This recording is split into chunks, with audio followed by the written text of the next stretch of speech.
وبه نستعين أما بعد والصلاة والسلام على سيدنا محمد وعلى آله وصحبه أجمعين.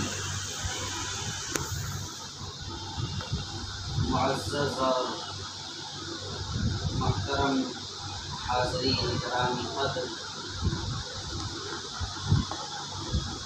آپ حضرات کی جو ابھی باتیں ہوئی ہیں وہ اس قدر علمی، فکری اور وقت کی ضرورت کے لحاظ سے کافی اور شافی ہیں کہ واقعتاً اس کے بعد کسی بات کے کہنے کی ضرورت نہیں تھی، لیکن ناظم صاحب نے حکم فرمایا کہ آپ کو کچھ کہنا ہے، اس وجہ سے تعمیل حکم میں بہت مختصر انداز میں چند باتیں عرض کرنی ہیں۔ پہلی بات تو یہ ہے کہ حضرت مولانا ابو المحاسن محمد سجاد رحمۃ اللہ علیہ ایک عبقری شخصیت کے مالک،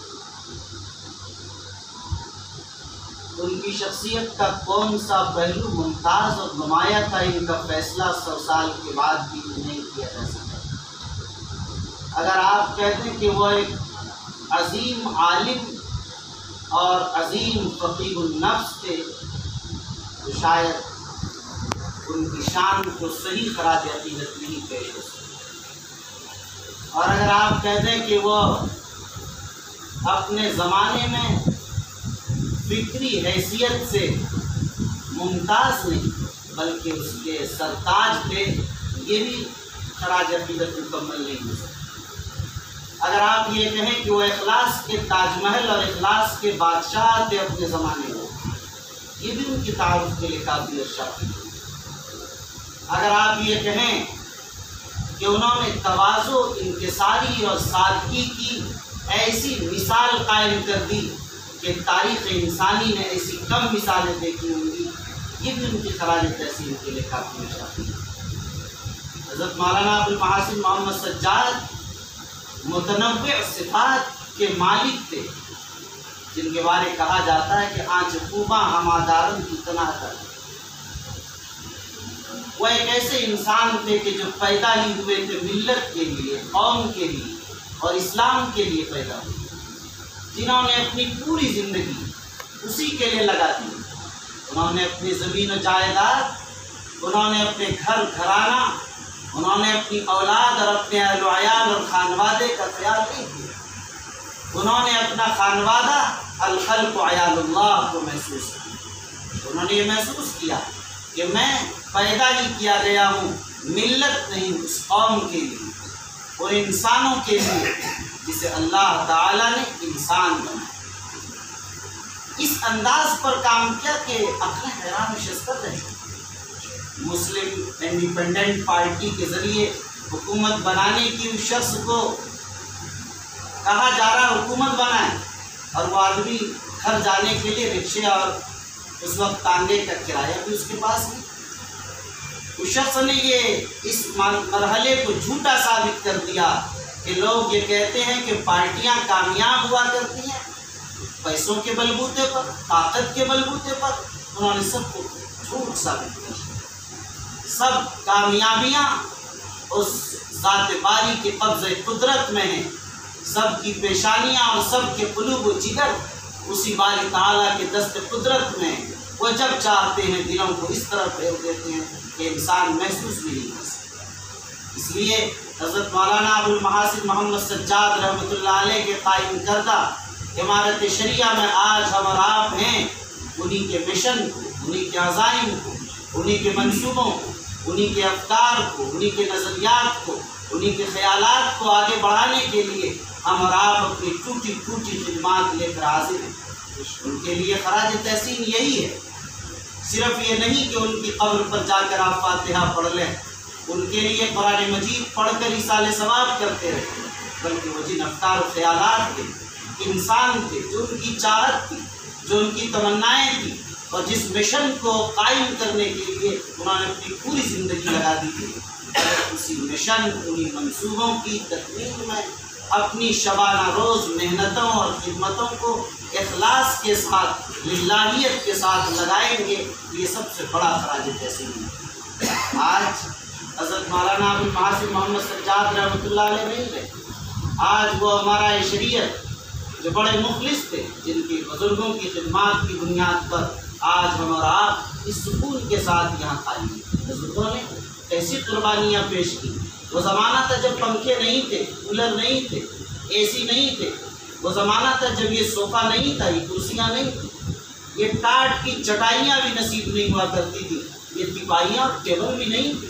بڑے مشکل حالات میں انہوں نے چراغ کی روشنی میں بیٹھ کر فتوے لکھے، فیصلے کیے، تصفیے کے معاملات کیے۔ انہوں نے زندگی کو جو رخ دیا، بیل گاڑیوں پر چل کر سفر، ایسے مشکل حالات۔ ابھی آپ کے سامنے ذکر آیا کہ جو ان کے دونوں رفقا تھے، ان مشکل حالات دست بازو جب ہوتا ہے جب یہ کام انسان کرتا ہے۔ ظاہر آج ان تمام بزرگوں کو جو بانی ہمارے شریعہ حضرت مولانا ابو المحاسن محمد سجاد رحمۃ اللہ علیہ کے رفقا تھے، ان سب کو خراج تحسین پیش کرنا چاہیے۔ یاد رکھیے کہ آج حضرت مولانا ابو المحاسن محمد سجاد کی روح تر و تازہ ہے، ہمارے شریعہ کی طرف مکمل متوجہ ہیں۔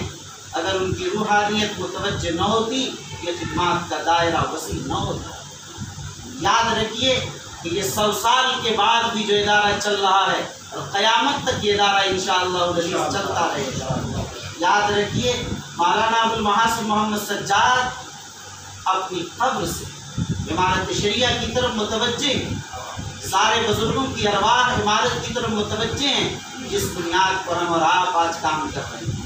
لیکن کرنا یہ ہے ہمیں اور آپ کو اخلاص کے ساتھ دن رات جو کہ مسلسل کے ساتھ کاموں میں اپنے آپ کو لگانا چاہیے۔ اگر آپ اپنے آپ کو ہم اور آپ کاموں میں لگائیں گے تو انشاءاللہ یہی سب سے بڑا خراج تحسین ہوگا۔ آج ہمارے اور آپ کے سامنے حضرت مولانا ابو المحاسن محمد سجاد رحمۃ اللہ علیہ پر کتاب سامنے ہے، جس کے رسم اجرا کی تقریب میں بیٹھے ہیں۔ یہ کتاب انگریزی زبان میں آئی۔ یہ صحیح ہے کہ چربہ ہے مختلف کتابوں کا، یہ صحیح ہے کہ نچوڑ اور نتیجہ اور خلاصہ ہے ان مختلف کتابوں کا جو کتابیں آ گئی ہیں، لیکن یقین مانیے ہندوستان کا بڑا طبقہ، دانشوروں کا بڑا طبقہ، وہ اس ملک میں رہنے کے باوجود بھی آج اردو وغیرہ نہیں جانتے، ان کو انگریزی میں چیزیں چاہیے۔ بڑا طبقہ دانشوروں، اور بڑے وثوق سے یہ بات کہہ رہا ہوں کہ اگلے 10-20 سال کے عرصے میں شاید 10-20% لوگ اردو جاننے والے رہ جائیں، 90% مسلمان صرف انگریزی پڑھنے والے ہیں۔ آج بھی 50-50% کا معاملہ ہو۔ اگر آپ اردو میں کتابیں لکھ رہے ہیں اور ہندی میں چیزیں دے رہے ہیں، یقین مانیے کہ 50% طبقے تک آپ پہنچا پا رہے ہیں، 50% آپ سے بالکل ناشنا اور محروم۔ اس لیے اس کتاب کے آنے کے بعد ایک اتنا بڑا کام ہوا ہے کہ ہمارے شریعہ کو وہ طبقہ جو ہائی لیول طبقہ ہے، انگریزی دان طبقہ ہے، دانشوروں کا طبقہ ہے، وہ طبقہ بھی جانے گا اور سمجھے گا، پہچانے گا، متعارف ہوگا فکر سجاد سے۔ وہ جانے گا کہ مولانا ابو المحاسن محمد سجاد نے ہمارے شریعہ کو کن بنیادوں پر قائم کیا، ان کی کیا مقاصد ہے۔ وہ جانے گا، وہ لبرل قسم کے دانشوران ہوتے ہیں، کیونکہ ذہن میں آئے گا کہ وحدت کلمہ کی بنیاد پر یہ قائم۔ وہ جانے گا کہ ہماری شریعت کا اعلام ہے کہ شیعہ، سنی، بریلوی، جماعت اسلامی کوئی چیز نہیں ہے، ہم سب کو ساتھ لے کر چلنے والی جماعت ہے۔ اس کا پیغام عام ہوگا، اس پیغام سے بڑا فائدہ ملت کو پہنچے گا۔ اسی طرح آپ ہمارے شریعہ میں بیٹھے ہوئے 3 سے 4 صوبوں تک اگرچہ اپنے دائرۂ کار کو محسوس کر رہے ہیں، مگر آپ کی آواز کی دھمک اور آپ کی تحریک کی چمک اور اس کی قوت و طاقت پورے ملک محسوس کر رہے ہیں۔ یاد رکھیے ملک ہی نہیں، گلوبلائزیشن کا دور ہے۔ یہ وہ زمانہ ہے کہ جس زمانے میں آپ جو بھی کام کر رہے ہیں وہ کام اگرچہ آپ بند کمرے میں کر رہے ہیں، مگر ہو سکتا ہے کہ دیوالی کا آدمی ان کو نہ معلوم ہو، مگر UK میں بیٹھا ہوا